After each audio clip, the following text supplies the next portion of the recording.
Welcome to Elevate Springfield, where we will dive into strategies and stories that help you rise to your full potential. Each episode, we'll talk about how you can take intentional steps to elevate your life and your business while making a meaningful impact on those around you. Along the way, we're going to bring in the change makers from our community that are already elevating. We'll bring the actionable strategies, you bring the discipline and follow through, and together we can elevate Springfield. All right, let's go, Springfield. Time to 10x your life, your business, all of it. Time to crush those goals. Time to get after it. Let's go. You are listening to the Elevate Springfield podcast. Robert Farrell here, certified 10X coach, speaker, and mentor, here to bring you actionable strategies. You bring the discipline and follow through, and together we're going to elevate Springfield. We're coming to you again from beautiful downtown Springfield in the Big Dog Construction Studio. Hey, we've got so much going on in Springfield right now. Make sure you are participating. Get out there, network with folks, be a part of the community, support local businesses, support local nonprofits, and let's go. We can all grow together. So, hey, another great episode for you today. We're going to get right to our guest after the break. Hey, Springfield, when it comes to reliable, high-quality roofing, you don't want to leave things to chance. That's why you should reach out to Acosta Angeli Roofing, your local roofing expert, serving Springfield and surrounding communities. From quick, dependable repairs to full replacement, from residential to commercial, they are your trusted pros. Call them today at 217-993-2748 or visit their website to book your free quote and inspection. Don't wait. A little leak now could lead to major damage later. Trust the local experts, protect your home, and get peace of mind with Acosta Angeli Roofing. All right, and we are back. Joining me in the studio now, David Hale. Y'all might know him as DH3. How you doing today, man? I am great. I'm so happy to be here and honored to be on such an awesome podcast. I appreciate it, man. Yeah, I appreciate you coming down on such a cold December morning, man. Yeah, it's breezy out there.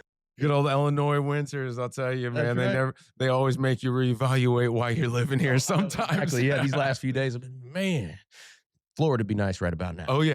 I'll come back in a month. Come back in a couple months. Yeah, some of those folks got to figure it out. Right, exactly. Well, man, you're doing a lot of cool stuff in the community. Before we talk about what you're doing professionally, let's learn a little bit about you, man. Tell me a little bit about your background. Yeah. So I'm born and raised here in Springfield. Absolutely love the community. Spent the majority of my life here and just really have found a home in the things that I love and being able to infuse those with local organizations and businesses and events and weddings and really be able to elevate a lot of events with music and dance and really make people have a great time. So that's one of my main things is I'm a DJ, but I feel like I'm so much more than just a DJ. I MC and really kind of set the tone for events and really work with folks to try to bring their vision to reality, whatever their vision is. If it's a wedding or if it's a grand opening or a Christmas party or whatever it may be, I'm just honored to be involved in such amazing events and be able to help people bring their vision to life. So you say grew up in Springfield, go to one of the Springfield high schools? Yeah, Springfield High. All right. Oh, yeah. There you go. Senators. There you go. Class of 2000. Okay. Aging myself a little bit there. Right. Well, we're the same class then. I graduated in 2000 as well. Yep. But I was in MacArthur over at Decatur. Okay, yeah. So yeah, came over here a little bit later in life. Guys, this basketball team was always amazing, I tell you.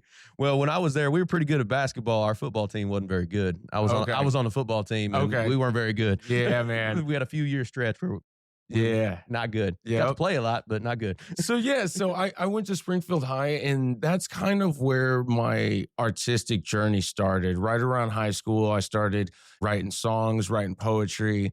And at that point, my buddies were also getting into a lot of the arts as well. So I had a rap group called Collabo. My parents, God bless them, I turned my parents' basement into our studio, and all the buddies would come by and we would record. And I listened to those old recordings and they are rough, but we had the time of our lives. I bet you did. Just getting creative with our buddies and learning how to make music. And from there, we took the group Collabo and collaborated. We connected with a rock band called the Tipsy Gypsies. And so it morphed into some really amazing original music that was classic rock energy mixed with hip hop.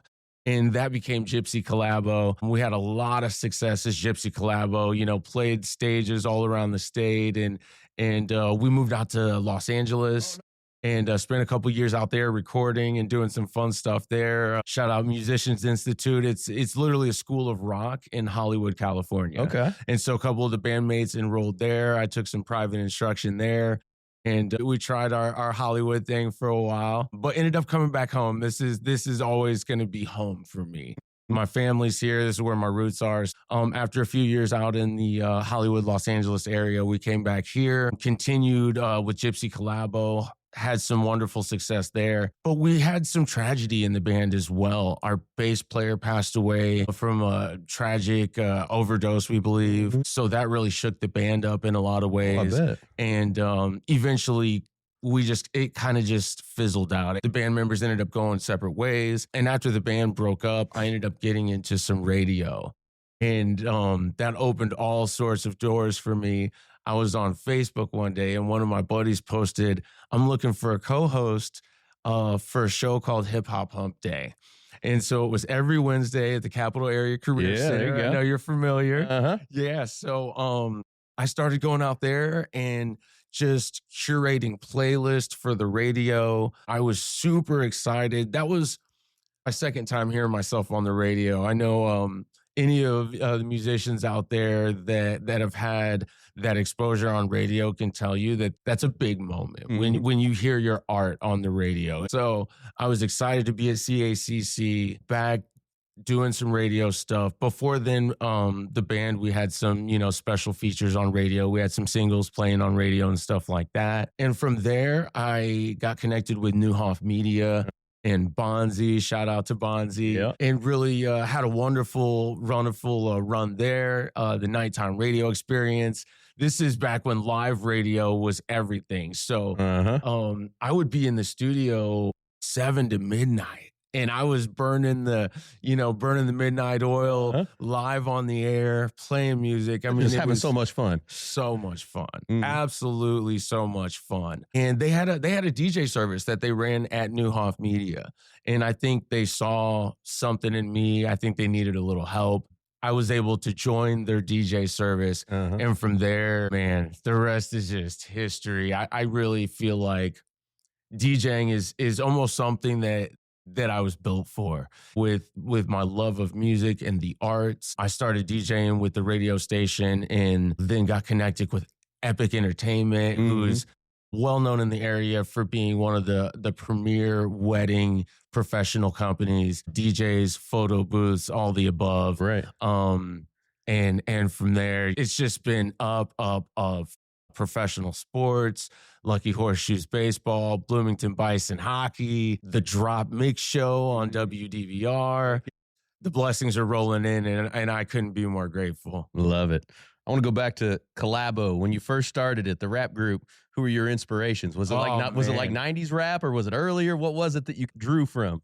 So I have to credit my parents because I always came up in a musical household. So my dad loves jazz. My mom was into soul and pop music. So I had a lot of inspirations, a lot of influences from then in all sorts of different genres and directions. And I really think that helps me be a more rounded DJ today. Yeah, absolutely. First concerts I went to was MC Hammer out at the Illinois State Fairgrounds. And my parents took me out there. This is when Hammer was on top of this is one of the biggest superstars in the world. In his time, he was huge. There was a time where he was absolutely huge. Oh, forget about it. And so, and not only that, but the stage. We would go to see plays out at Sangamon Auditorium. And the experiences that I was exposed to, I just fell in love with entertainment.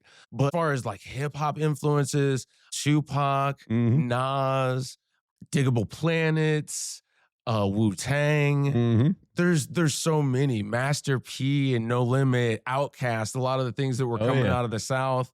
I love Bay Area, Mac Dre. There's just so many. Kendrick is doing amazing things. Obviously, Kendrick wasn't doing it then. It wasn't then, but yeah, sure, doing great things. Just so many amazing influences.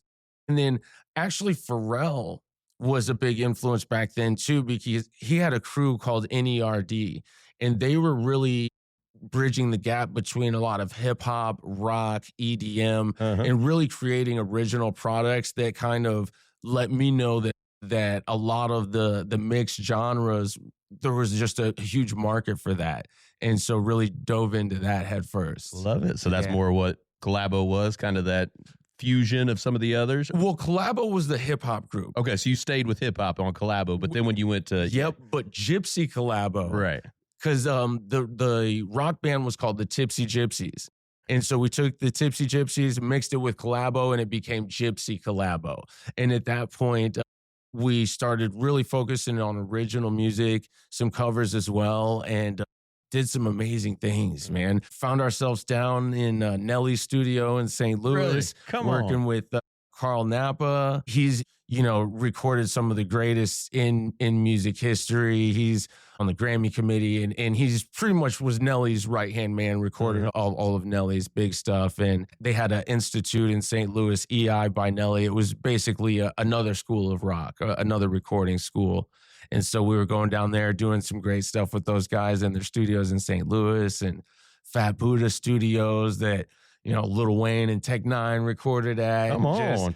Just really got close to, between the momentum that we saw in Los Angeles and being able to see how the industry functioned on a high level, I think really allowed us to thrive once we came back into a smaller community. We were able to see things on such a different scale and use that expanded mindset that a lot of people that hadn't had that exposure didn't necessarily have. Right. And I think it kind of gave us an edge. How fun was that to be out in Hollywood at a young age, just out there getting after it, trying to make a name? It was so fun. It was so fun. And interestingly enough, when we were calling to find our first apartment out in it was Sherman Oaks, just north of Hollywood, and the woman who was managing the apartment complex was from Springfield. Really? Yeah. Come on. And it was just this crazy connection. And so, man, we rented a U-Haul and loaded all our stuff up, and we drove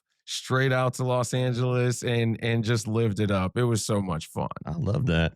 And then be down in St. Louis, recording in Nelly's studio and all that stuff. I mean, so did all those connections, all those different studios that you said you recorded in, did that come from that school that you worked with through the Nelly? What was it called? Nelly EI by Nelly. EI by Nelly. Was that all through them there? We became really ambitious. So we ended up reaching out to our own studios, recording our own studio times. We were reaching out to Scooter Braun. He was Justin Bieber's manager at the time. He's one of the big wigs of the industry. I mean, we just became super hungry and super ambitious to the point where we rented our own studio here in town, and I was living in it. I mean, it was 24/7 art, rehearsal, social media. Before podcasts were even a thing, we had a thing that we were doing called GCTV, Gypsy Collabo Television. Nice. And we just did this, and we just updated folks on our shows and all the fun stuff we had going on, and kind of gave folks a background, behind the scenes look into all the great stuff we were doing. So that's fun. It really just, I think the exposure to the business at a higher level lit a fire within us that just couldn't be extinguished. No, it sounds like you guys weren't waiting for other people to come to you. You were just getting after it, sleeping and breathing it, and just going for it. That's what you got to do, man. When that fire's inside of you, it's something that you have to obey, or else I just feel like you're doing a disservice to your inspiration, to your motivation, to your calling. Right. And so I almost feel a responsibility to get after things I feel like I may be called for, that may be for me. So as a DJ, part of that calling and part of that feeling of responsibility, you feel a responsibility to the audience to make sure you're crushing it out there? I at do. an event? Absolutely. Yeah. What does that look like? It's interesting. It's an absolute honor. I don't think enough DJs feel the weight of how special some of these events are and how much of an honor it is for a family to invite you in to the biggest, arguably the biggest day of their entire lives, and have you be such a big part of it. Mhm. So that's something I don't take lightly. To me, I have to make sure that everyone's having a wonderful time. I mean, I'm good at reading crowds, so I feel like I can kind of look out and check someone's energy and feel like, okay, they're gonna vibrate with this. They're gonna enjoy this. This is gonna bring them back to their high school days or Right. whatever it is. And so I really try to keep a diverse musical appreciation and catalog to where I can have something for everyone. And yeah, it's amazing. Absolutely. No, that nostalgia piece is huge to be able to do the current stuff, but then also hit them right in the, Yep. like for us, like 20 years ago, that nostalgia piece of what we were listening to back in Yep. high school, stuff like Yeah. that. So everyone has that thing where they say they don't make music like they used to. Right. You know, and everybody it- says it. Yep. And it's interesting. I think those musical wires and those memories that you make are really made between the ages of about 13 and 14 and probably 20. And whatever's going on in the world around that time creates such an impression on that. That's when you're really learning the world. Right. You're learning who you are. You're learning what you like and what you don't like, and really coming into your own as a young adult. And I think anything that's going on in the world that you really appreciate during those early years of your life, those are very fundamental in who you become as an adult. No doubt about it. Yeah. So what's your process? You get hired for an event. What's your process to get set up for that night, or to kind of curate a playlist and all that good stuff? Yeah. So I meet with clients. Zoom has been big over the last few years, ever since COVID. And it's interesting because at this point, I've got a lot of clients that have become familiar with me at other events and appreciate my skills to a point where they're just like, just come do what you do. Just be you. We Just do love it. what you do. Right. Just come do what you do. And those are my favorite because they love me already. They appreciate what I do, and it's very low stress. I can come in and they just appreciate me being myself. But with that being said, like, say for example, Bloomington Bison hockey, I'm going into an arena that I'm unfamiliar with. So I'm doing research, curating playlists. I'm figuring out what songs go together. I'm finding what's the greatest hockey song of all time. What's the greatest sing-along songs of all time. I really try to make sure that I'm doing my homework. And if I'm not, I will literally have anxiety. My level of anxiety before an event is heightened the less I prepare. Mhm. I think it was Kobe Bryant or something that said, anytime I feel nervous, it's because I didn't prepare enough. Yep. I feel like that's so true. Anytime I have an event coming up, if I haven't prepared properly, I don't sleep as well. Mhm. I don't feel as well. Yeah. Don't feel as confident in it. Exactly. Yeah, I get that. Exactly. So I got to make sure I go through my process, do my research, and feel like I'm going to really provide the best service for my clients. Mm-hmm.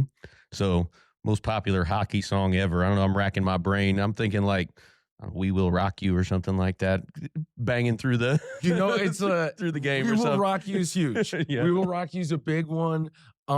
You got the sing-alongs. Everyone loves the Uh-huh. Sweet Caroline. Oh yeah.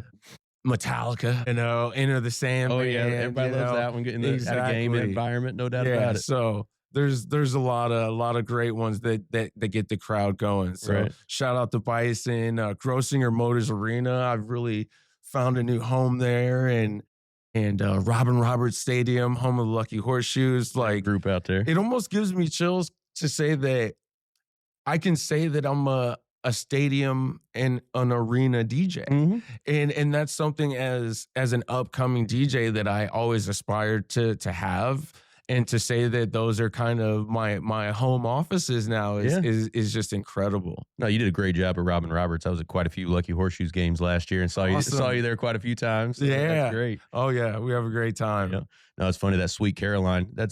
it's crazy how that goes across all generations too. So my girls are homeschooled. And so what we do homeschool proms and homeschool homecomings for all the for all the kids. So at our prom we'll have about 130 homeschool kids, and I actually do the DJing for it. And they love Sweet Caroline still. And they're all 15, 16, 17 years old. They love it. Great music is absolutely timeless. And it's not just music. It's just I think it's art in general. It goes with fashion. I mean, sometimes I wish I still had all my clothes from high school because all that stuff is all coming back. I remember when Tommy Hilfiger was the biggest thing ever. Tommy and Polo. And obviously there's still strong brands, still very strong companies. But back then, you got clowned for wearing Champion, and then Champion's huge now. So it's just interesting how art and culture changes. And I like being a part of it. You mentioned Springfield High School. We're, from the same class in the same era. I was best dressed in the yearbook of that year. Well, you're certainly best dressed today too, Brand. I try to, I appreciate it. Thank you. But I try to care about the details and professionalism, and respect for the platform, So, but fashion is a form of art as well. And I'm just into art. And self-expression. So I think when you can really express yourself in different ways, it really allows people to get a better view of who you are. You have to know who you are first. Big time. Yeah, no doubt about it. So when you're at an event, in terms of your fashion, do you curate that toward different events, or do you have standard, hey, this is my DJ attire? How does that work? Interestingly enough, I'm very comfortable in a suit. So I'll wear suits to every wedding. Unless I did have a guy come up to me at one of my last weddings and he goes, buddy, you can wear shorts and flip-flops and I'm not going to care. This was the groom that came up to me at a wedding, at his friend's wedding, because I end up doing, a group of friends and I'll do all their weddings. And so he gave me permission to be a little more casual. But my initial thing, I'm wearing a suit to every wedding and pretty much any event. I'd rather be the best dressed person at an event than the worst. If I'm going to fall anywhere on that scale, I'm going to be on the top. But I love a good jersey, a custom jersey. So the Bison got me a great custom jersey. The Lucky Horseshoes put me in the jerseys that the team are on the field. So that's just a lot of fun. And so, I really get to use fashion as a way to infuse me into the events as well. And I have fun with that. Love that. Do you remember your first DJ gig? Ooh, that's a good one. I do remember my first couple ones. One of my first ones was probably a Pleasant Plains prom or homecoming. Okay, yeah. And I would go out and I had the worst equipment. Just part of it when you're starting out, It wasn't even mine, but it wasn't good. You know what I mean? It was equipment that was borrowed. There was no controller. There was no turntables. It was me and a laptop, and I would just fade back and forth from one song to another. And that whole time I was depending on creating the absolutely strongest playlist that I could possibly create, because with the equipment I had, that's pretty much all I could do to create an amazing event.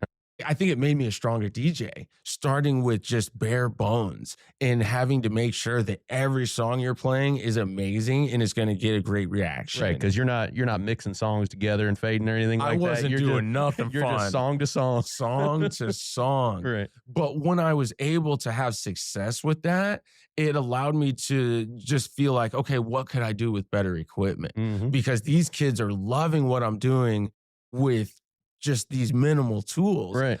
What if I get myself some better tools? And once I started to get some better equipment, I was off to the races. So what's that journey look like? I've talked to a lot of entrepreneurs and it's the same type of story. Hey, start with the bare minimum. I've talked with like Chad Fowler from Sangamon Tree Service, start with a chainsaw and a old Toyota Camry. And off I go, start cutting down trees, right? Yep. But how cool is that? How good of a feeling is that to when you start getting gigs and you can start investing in yourself a little bit more, and hey, I can buy that piece of equipment. I can move on up. Yep. And also I love the power of collaboration, because you can invest in yourself, but when you collaborate with someone who's also on the same trajectory and who has the same goals, then you can really get, you guys both get further. I've been watching the podcast. One of the last ones you all mentioned, a rising tide raises all boats. Absolutely. And it's so true. So I've been able to partner with companies like Epic Entertainment that will help provide me with amazing equipment, and also invest in training and going to meet with the highest level professionals of the industry to elevate myself to hopefully be on their level at some point, to where I can bring people up and be a teacher as well. So no doubt about it. It's amazing when other folks can invest in you as well. Sure. So you said talking with people that are high up in the industry, are those folks like not from around here, and you're trying to collaborate with people and bring that in here? Correct. So there's DJ conferences all over the world.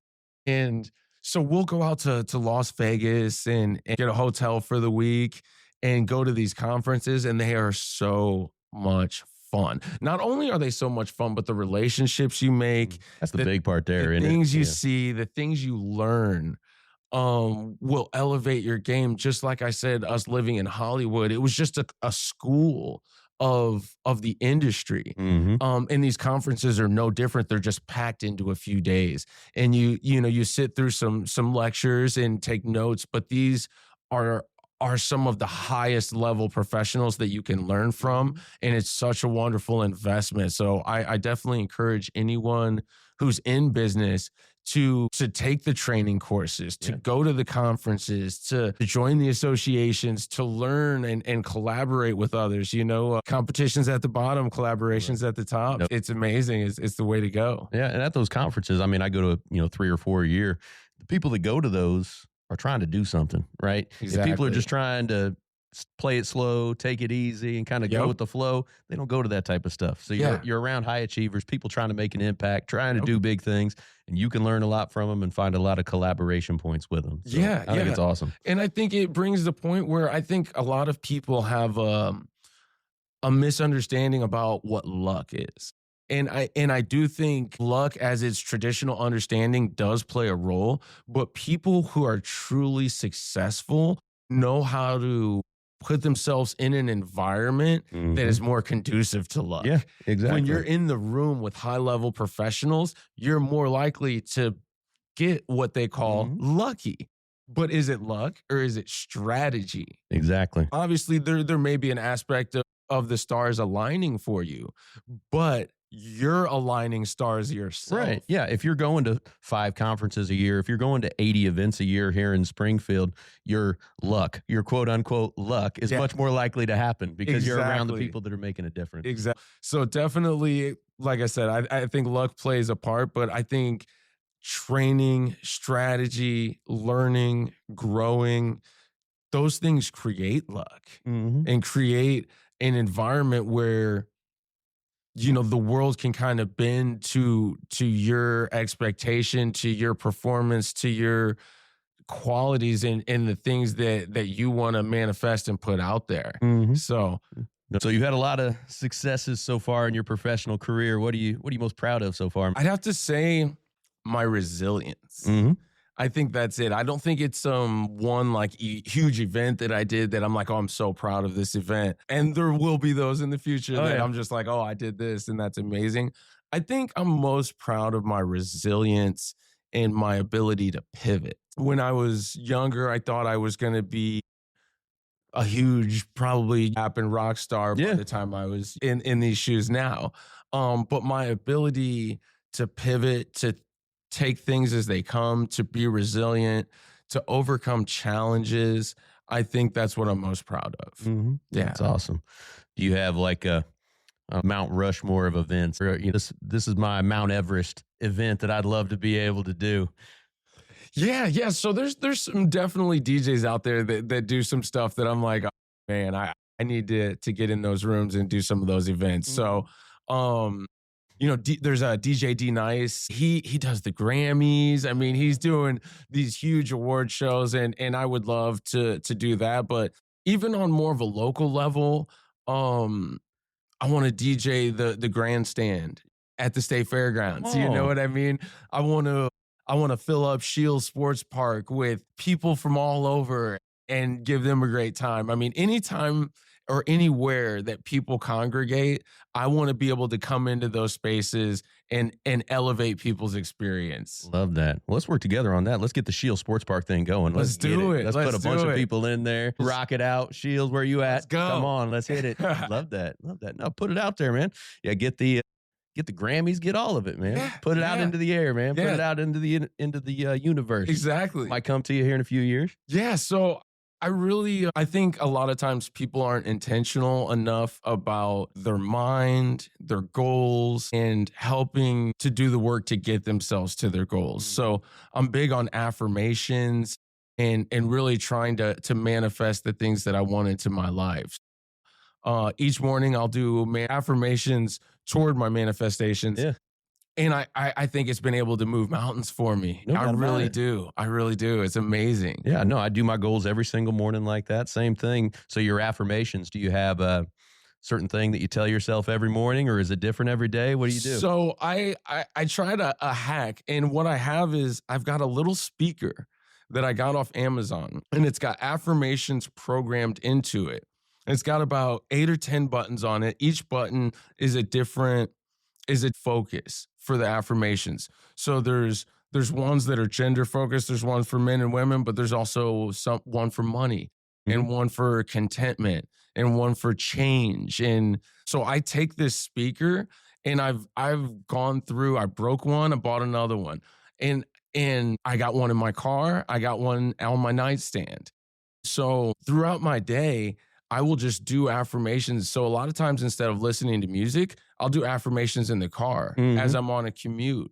And these affirmations are programmed into a speaker, and I'll just repeat them as a way to program my mind to help program my reality. I'll let you in on kind of how I got to this point of really trying to affirm my way into a better life. I have always been a fan of hip hop. And once you listen to hip hop enough, those lines, it's like poetry and they'll get stuck in your head. Yeah, they do. A lot of hip hop doesn't have the greatest content. So one day I was driving down the car and I just had this line. I was driving and I had this line stuck in my head, and it was like a murder line. It was like, it was violent. And I told myself my brain is holding on to this poetry and it's staying. I told myself at that moment I had to change what I'm feeding myself. And that crosses so many different areas. So literally feeding myself, I started eating different. I started listening to different music. And instead of listening to, sometimes I'll listen to jazz, or sometimes I'll listen to classical or like motivational music, or I'm just listening to affirmations. I changed the television that I no longer spent time watching like reality television. Right. All the television I watch now is 90% documentaries. And I just learned. I'm the same way. Yeah. All it's documentaries. Huge, it's huge. Yeah. So I just completely changed everything that I was feeding myself. And I have seen the blessings and the momentum and the value of that. And I kind of focused on programming my own mind, because I realized that there's so many outside influences that are trying to program us into doing certain things, into spending money here, into whatever their initiative is. Right.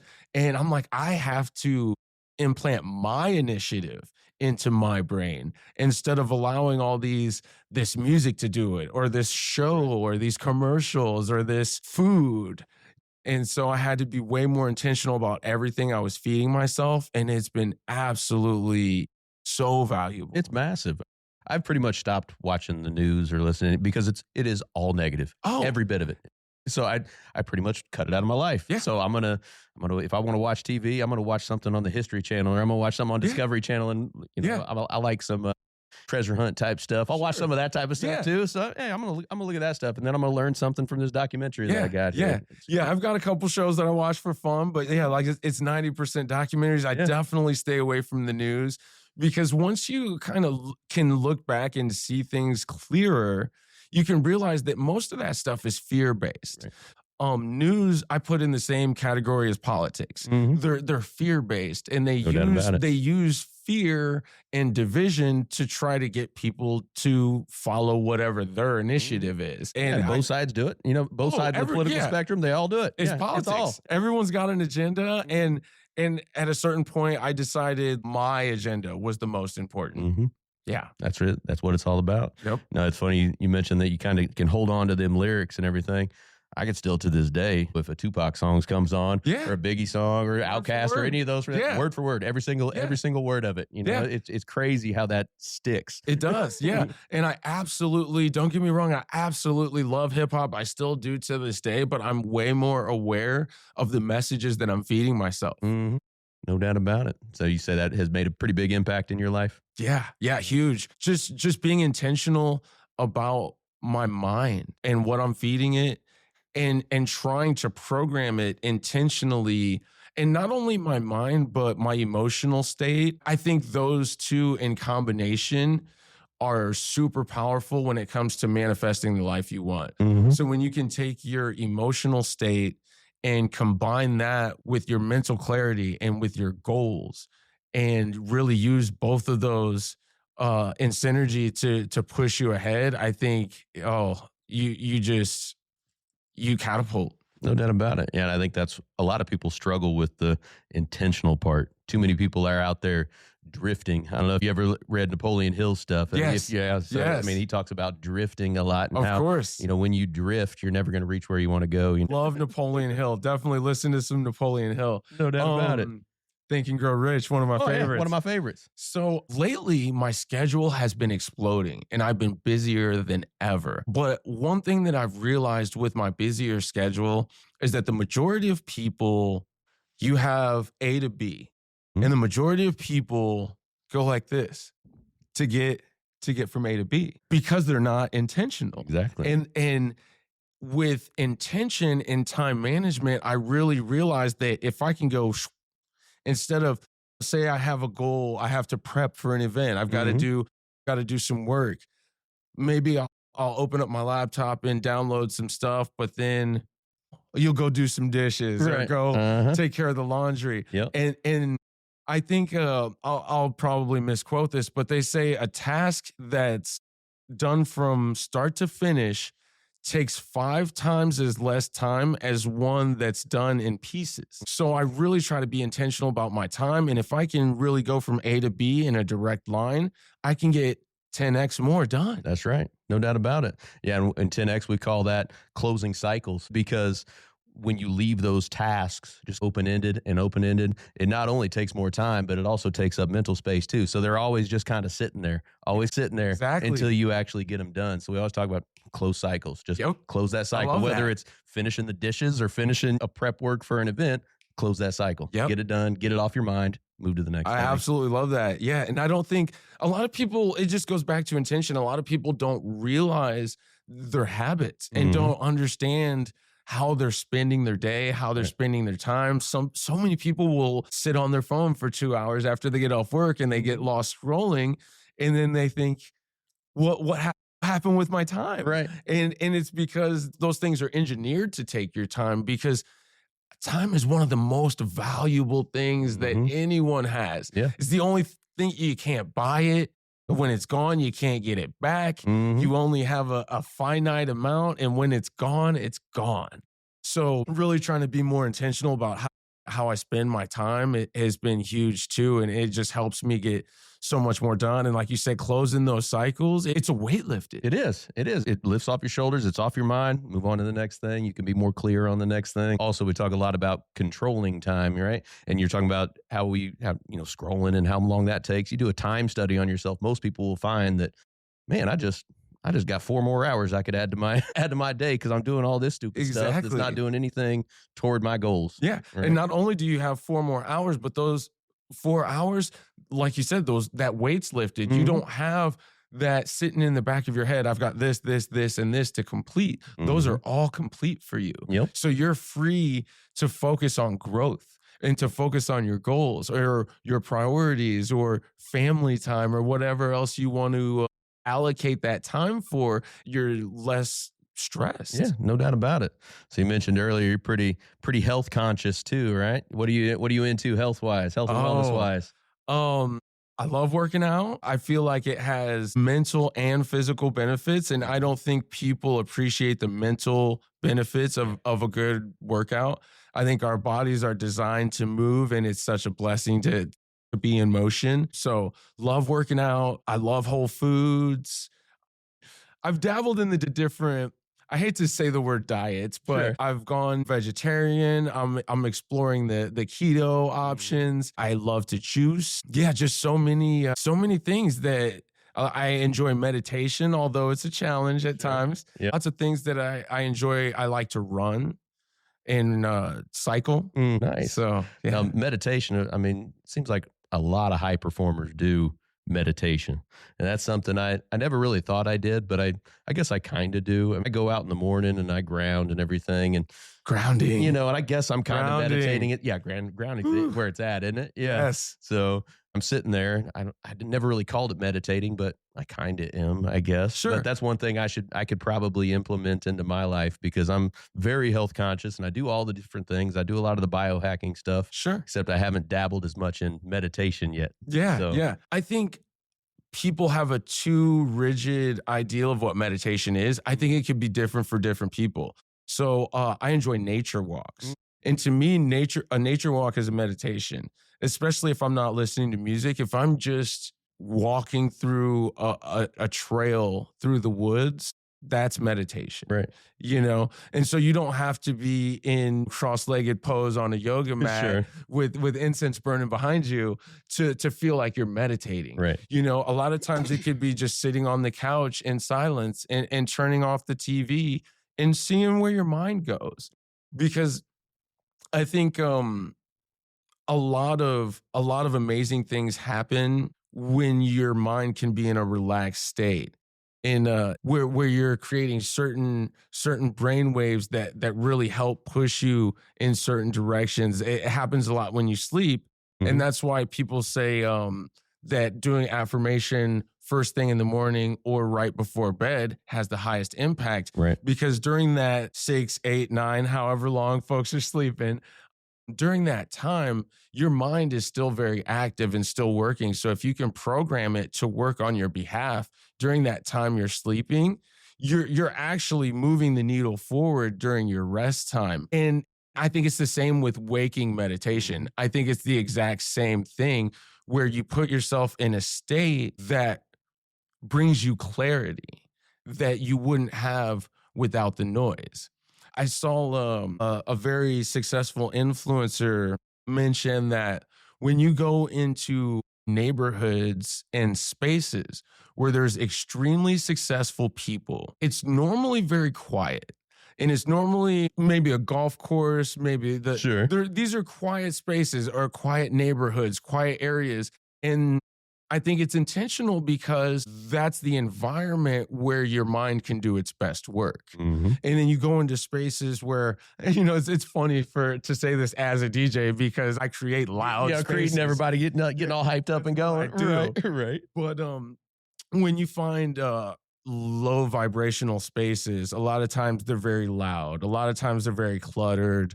And that creates an environment that makes it harder to succeed. Sure. Yeah. So if you can clear out some of that clutter, whether it be audible, physical, you know, I don't think people appreciate the value of cleaning your home. Right.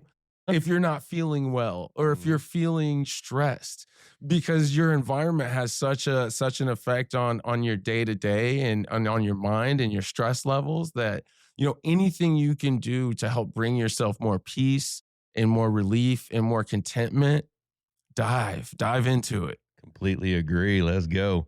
Well, David, what's on tap for you coming up? Any new things coming up for you in the DJ world? I'm excited to dig deeper into my partnerships. I've got some amazing partners that I work with. Epic Entertainment is a growing company that I do a lot of weddings with. The Lucky Horseshoes have a lot of wonderful things going on at Robin Roberts Stadium. Female professional baseball coming to Springfield. It's absolutely amazing. Shout out to the ladies. And it's not softball. This is baseball. So I'm absolutely so proud of everyone involved there and excited to be involved in any capacity I can. Bloomington Bison Hockey. It's a brand new team. So we're just at the beginning of our second season. So I'm excited to try to grow with that organization. I'm excited to dive into downtown Springfield. Let's get it. Because I remember when downtown Springfield was the most magical neighborhood of the entire city. I'm telling you, you come downtown Springfield on Friday, Saturday night, you could walk down the street and find fun, amazing things to do in almost every door that you passed. But the streets themselves were alive. I mean, there's stages in the middle of the streets. There's vendors on the streets. There's people selling food on the streets. There's people rapping outside of the bars. You know, it was just such an amazing place that I'm excited to bring that back. I know we can do it. So I'm looking for, I know there's a lot of amazing, hardworking folks working to really bring that back because it was so magical. Yeah. Time to bring that vibrancy back down here, man. It is. And anything I can do to be a part of that, you know? So I'm so excited for the future and all blessings that come my direction. I'm just open to doing business and growth and growing with the community and providing value. Love it. Well, so much great stuff today, David. I always like to close with these last couple of things. Let's give the audience a piece of advice, one on the professional side, one on the personal side, to help them elevate their life or business. All right. Piece of advice on the professional side, I would say build relationships, be coachable, and invest in yourself and find a mentor. Love it. And on the personal side, be aware of everything you feed yourself, whether it's television, food, music, friends, relationships. On the personal side, feed yourself well. Love that. And is there anything we can do community-wide to help all of us here elevate Springfield or the surrounding communities? Collaboration. I think working together is one of the best way that we can bridge some of the gaps we have in this community. Also, I think nonprofit work, doing work that doesn't necessarily have a paycheck attached to it's very important as well to bridge some of those gaps. So don't be afraid to get out there and work, even though there may not be a paycheck attached to it. I think that's something a lot of folks in the community are already doing, but there's a lot of folks that could really implement that, including myself, pounding the pavement. We could all do more, no doubt about it. Yeah. So I think that'll help elevate Springfield. There you go. Well, collaboration. I got some ideas for us to collaborate. And first one might be, I might have to give you a shout for my homeschool prom here. Get an actual professional in there other than me doing it there. I'm ready. Let's get after it. I'm ready. Well, if somebody does want to do business with you, how do they get a hold of you, man? Yeah. So I'm DH3 Music. DH3 is pretty much my artistic name, David Hale III. So you can find me at DH3 Music on social. David Hale, III at gmail.com is my email. You can reach out to Epic Entertainment for wedding business. I do my wedding business through them, and they handle my schedule there. And you can also reach out to me direct, 217-638-0918. I'd love to do business and provide you some value. Let's go. Appreciate you coming down and visiting with me, man. It was fun. Thank you, Robert. It's definitely fun. I appreciate you having me. Yeah, we have to do this again. Yes, sir. I'd love to come back. Great stuff. So have fun at the hockey game tonight, man. Will do. Thank you. All right. Well, we're going to let David, DH3, get back to elevating Springfield. But for the rest of y'all, we'll be right back. Looking for expert tree care with hometown integrity? Look no further than Sangamon Tree Service. They're your trusted local pros, delivering quality workmanship, exceptional customer service, and fair, honest pricing every time. Whether it's trimming, removal, or storm cleanup, their team brings professionalism and care to every job, big or small. Call the name your neighbors trust, Sangamon Tree Service, or visit them today at SangamonTreeService.com. Sangamon Tree Service, rooted in quality, built on trust.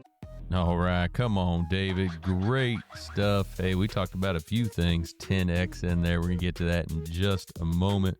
But before we do, I do want to thank our friends over at Acosta Angeli Roofing, your neighborhood team of licensed, bonded, and insured roofing pros.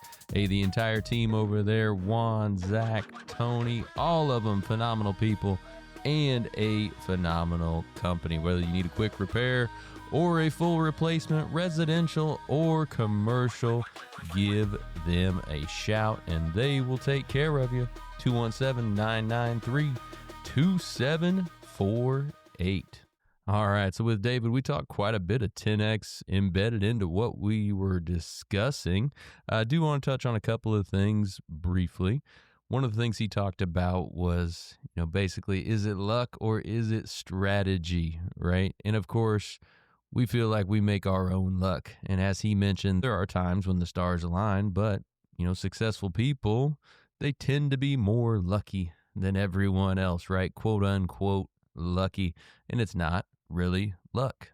As David said, they put themselves in positions to be able to take advantage of opportunities as they come. When you are in rooms with high achievers, when you are in rooms with people you can collaborate with, when you are around others, hitters and winners, things are gonna happen.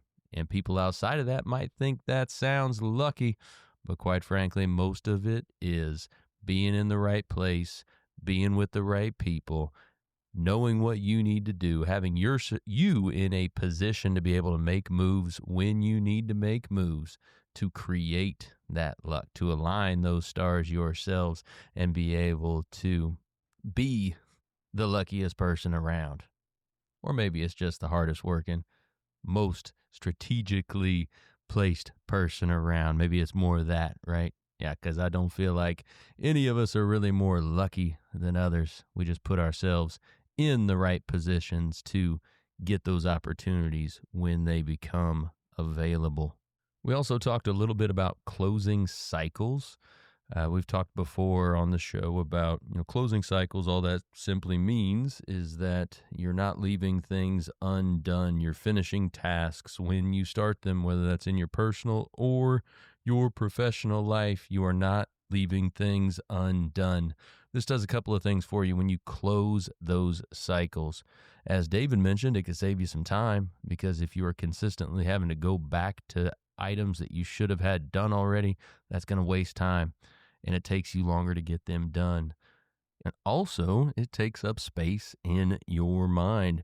Those things that are not done can constantly nag at you, constantly eat at you, whether they are front of mind or not. So let's close those cycles. Let's get those things done, knock those things off your list, save yourself some time, and free up that space in the mind for something to help you grow. Another thing he mentioned was when he was doing Collabo, his hip-hop group in his earlier days, talking about how he essentially got pretty aggressive in terms of when they were calling studios, trying to make a name for themselves. When he was talking about that, I was like, man, that sounds like something Grant Cardone himself would do, right? And that's what we all should be doing. We are really trying to hustle and get out there. He was really contacting anybody and everybody he could to get out there, get in those studios, make a name for himself, and meet the right people. So, hey, we could all be doing that. Take that initiative, get out there, do what you got to do to make a name for yourself in your industry or get to where you want to go. So great stuff with David. Pretty sure he's going to be back. I've got some ideas we're going to collaborate on. So, hey, look to see him again. If you're a member of Local First Springfield or Land of Lincoln Professional Networking Group and you happen to be listening to this on day of drop, in 2 days, we've got our holiday mixer on December 10th over at District 23. Check out the Facebook page for all the information. We're going to have food. We're going to have drinks. We're going to have Holly, the big light up bus from SMTD, and just a heck of a lot of holiday fun. So join us there for that. We would love to see you. If you're not involved with either of those groups yet, I would certainly encourage you to do so. Great people, phenomenal opportunities to collaborate, refer business to each other, and network with other high achievers in the area. So check out either one of those, localfirstspringfield.com or llpng.com. We would love to have you. Be right back with more after the break. When I first walked into Shudokan Karate Club, I was just looking for a way to get stronger, but what I found was so much more. Here we train in traditional karate, the real stuff, passed down through generations. Every punch, every kata has purpose. I've learned self-discipline, confidence, and how to protect myself. Not just in class, but in real life. It's not about being aggressive, it's about being prepared. This is more than a club, it's a way of life. Join us at Shudokan, traditional, powerful, real. Ki-ai! Well, thank you for joining us today, everybody. Appreciate you making us a part of your day. Hey, don't forget, while you're out on social, check ours out. You can check my personal one out at Robert Farrell at everywhere. Check out those Elevate Springfield pages, those Big Dog Business Coaching pages as well. Check us out over on YouTube. Give us a subscribe, give us a like or a follow on any of those channels. We would certainly appreciate it. So, hey, take what you learned today. You bring the discipline and follow through, and together, that's right, y'all, we're going to elevate Springfield. Be great. Looking for personalized insurance with hometown care? David Hilst, American Family Insurance Agents, here to help you protect what matters most: your family, your home, and your dreams. Whether it's auto, home, life, business, David and his team are proud to serve the Springfield community with trusted advice and reliable coverage. Local service, real relationships, peace of mind. Call today or stop by their office. They can build your dream protection plan together. Call 217-726-6343